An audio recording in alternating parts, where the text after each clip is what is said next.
MPSC विद्यार्थी वर्ग आपल्या सगळ्यांसाठी घेऊन येत आहे सायन्सची संपूर्ण तयारी करणारी मास्टर बॅच.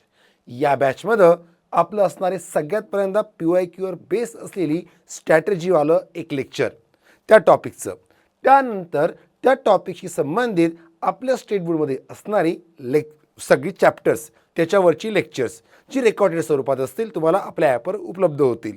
आणि जे ऑफलाईन जे होणारे ते असणारे मेन लेक्चर की ज्याच्यामध्ये अपडेटेड अद्ययावत केलेल्या फोटोज, डायग्राम, फ्लो चार्ट्स सगळ्या गोष्टी वापरून ज्या गोष्टीमुळे तुम्हाला समजण्यास सोपं पडेल असं PPTवर असणारं लेक्चर ज्याला आम्ही मेन लेक्चर म्हणतो. हे सगळं झाल्यानंतर PYQ सोबत त्याचं एक्सप्लेनेशन आणि त्यानुसार तुमची रिव्हिजन आणि सगळं झाल्यानंतर या घटक शिवाय नुसार होणाऱ्या टेस्ट. अजून काय करायला पाहिजे? नक्की जॉईन करा. पहिलं ओरिएंटेशन लेक्चर फ्री आहे. 28 फरवरीला राष्ट्रीय विज्ञान दिनी भूषणदूत सरांचा हॉल, तळमजला, इंदुलाल कॉम्प्लेक्स. धन्यवाद.